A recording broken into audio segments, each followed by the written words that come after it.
We actually we used a lot of Neil Young was a great inspiration for a lot of the stuff that we were doing on this record. The Beatles, Pink Floyd. We really dug into classic records that we felt at the time maybe were looked at as awkward or risky, and now have become these classic records that have stood the test of time and really kind of became defining moments in the band's lives or careers. And we wanted to make that we wanted to make our version of that record for us today. Yeah, I think more than any other time in the past, we knew we wanted to make something different, like really different, and really push ourselves creatively. And I mean, we talked from the very beginnings of the process of making this album, which took 2 years to make this album. I was like, I want to make an album that makes you feel like you're on drugs. I want something that takes you out of your mind and really feels like an album from from beginning to end. It feels like it's got a concept. It feels like there's a story being told, and everybody else felt the same way. How do we go about doing that? How do we go about getting out of our comfort zone and not falling back on the standard tricks of the trade that we use all the time on all of our records and all the arrangements that we are so good at using and so comfortable using? And so we were like, throw the rule book out the window. Let's create our own sounds. Let's find different ways to be aggressive. Let's find ways of being heavy without being metal, and let's find ways of bringing in hip hop without sounding cliche or sounding like we're biting our own style.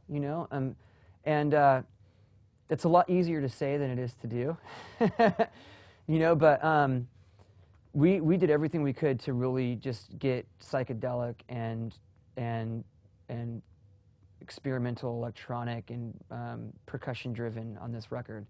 And what the result was musically is something that's very textural and layered. It's got this really spacey feel to it. And lyrically, we kind of discovered as we were writing the songs and more songs came together that there was this link. Even though the themes of the songs were different from each other, there was something that tied them together in a really poetic way. And very unintentionally, this kind of concept started coming together. And we knew that all we had to do was find the right positioning of each song on the album. Wrote the musical interludes to kind of help tie the songs together. Found those amazing speeches by Mario Savio and Martin Luther King and Robert Oppenheimer to really add to the political and emotional perspective of the record. And the next thing you know, we have 1,000 Suns, and it was a very intentionally driven record without being premeditated, so to speak. We weren't like, okay, let's go tackle these issues and let's go talk about these feelings and let's write this particularly kind of song. We just let things flow, but we knew that it had to be special, and it had to be challenging for ourselves and for our fans too. We definitely knew we wanted to work with Rick again after working with him on Minutes to Midnight. We weren't sure if it was going to be this record, but I knew that we were going to work with Rick again. So even though we kind of humored the idea of working with somebody else, when we met with Rick again, it was just like, here we go. We're right back where we were, picking up where we finished, on Minutes to Midnight. And, he knew that we wanted to do something that was going to really change the band in many ways. Perhaps make some people more excited about the band and, make some people cringe. But, it's worth the risk, when you work with someone like Rick, who's very, very good at picking out the things that sound unique and sound modern and fresh and don't you know, feel like they've been done before. That's really, I think, where he brings the most value. It's funny because every record that's come out since Hybrid Theory, Shadow of the Day was. It's really funny that you bring that up because that's the first thing I go to when I hear, you know, like this is so, like this doesn't sound like what we're used to, and I feel like by now, 10 years later, and this is our 4th album, that like people would figure it out. Like we're more than just one thing. We aren't just a band that makes like these hip hop metal songs, you know. That's a part of what we do. That's a part of what we've done, but it's not what we are. And Shadow of the Day came out, and that song is a great example because all these fans that were like, what happened to the band we fell in love with? And then there were all these other people who were like, I love the step that they're going into. This is a great thing to see them moving and changing and growing and pushing themselves. And, you know, that song went to #1, and like now we play it, and all the hardcore Linkin Park fans that love Linkin Park from Hybrid Theory on, like that's the song they sing to, you know. And then Breaking the Habit was another song, you know.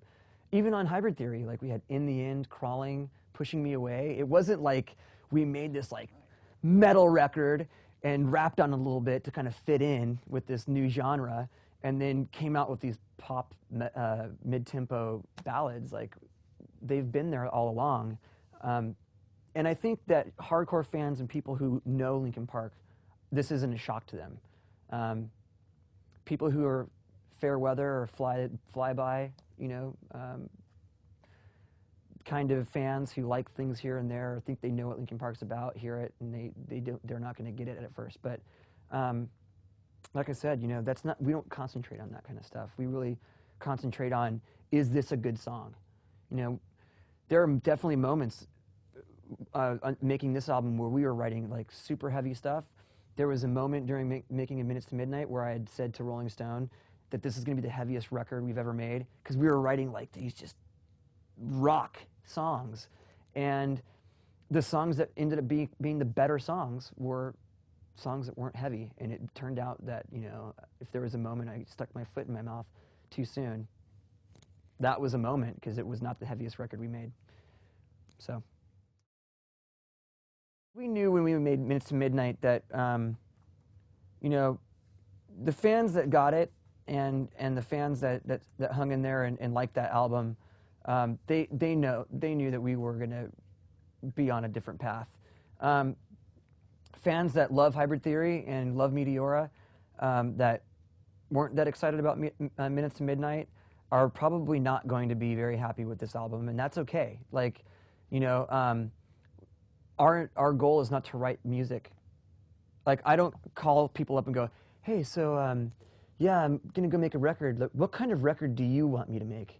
You know, like that's just like completely ridiculous. And you know, like, so I feel like when we go in and make a record, like, and we knew that we were setting ourselves on this course and taking ourselves on this journey, and we were just kind of inviting people along. You know, like, you can get off at Hybrid Theory if you want. You can jump on in Minutes to Midnight if you feel like it, or you can come along for the whole ride, and you know, just which a lot of our fans have done. And critics and stuff, you know, we've never gotten rave reviews about our records from critics. You know, Hybrid Theory was bashed all over the place by critics. Sold 20 million albums around the world. Meteora was expected to fail. The second we released Hybrid Theory and it did well, everyone was like, well, that's the end of those guys, you know. And we made Meteora, and they were like, oh, more of the same from this new metal crap that no one likes anyways. And over 10 million albums sold around the world, you know. Minutes to Midnight came out, had more critical acclaim, but at the same time, you know, it wasn't like, we kind of just got used to the idea that critics probably don't like us. The ones that do are taking a chance at saying they do like us, and that's cool, and we appreciate them kind of putting their balls in the block, so to speak. But we don't write music for that purpose. We write music that we want, that makes us feel good and makes us feel like we're growing and we're creating something new and different. that's what we want to do. You know, we're doing the same thing now that we did when we made Hybrid Theory. We wrote a record that sounded nothing like anything else out there, intentionally, because it wasn't like anything out there that we had listened to. Bands were trying to mix hip hop and rock and electronic music and making okay albums. You know, there wasn't that many of them out there at that time, and we're just trying to continue finding ways of mixing all the things we want to listen to together, in a new way, in an exciting way that you know, hopefully, people who love it, and people who hate it just purely hate it. You know, none of the in the middle. It's okay. That's not gonna. I'd rather have people hate it and love it than be just okay with it. It's tough because right now I really am very high on the record. I really feel like, and you know, I'm not saying this to piss anybody off, you know, because everybody has their opinions, and that's cool. And I'm not trying to tell people what to think, but I personally feel like this is our best record. This is our most mature, I think, album. I think the songs as a whole, all the way across the board, are very strong. I feel like the album as a whole is strong and tells a great story. But I really like Waiting for the End. I think is like a very, very good song, and I like the vibe of it. I like that it's kind of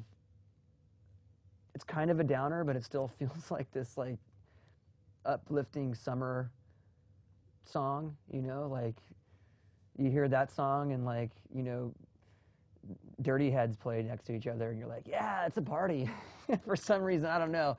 But, you know, and I also really, really like When They Come For Me. I think the percussions on that are amazing. There's like 5 tribal drum beats that are being played at the same time, which is why we have to incorporate all the other guys in the band playing all these parts. But I think that's a really great song, and it translates really great live.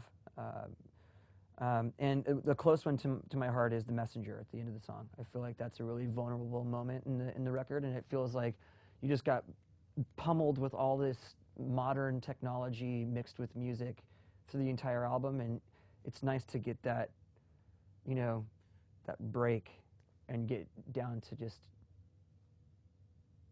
simple acoustic guitar, piano, and a no-frills vocal, you know, 2 takes and you're done.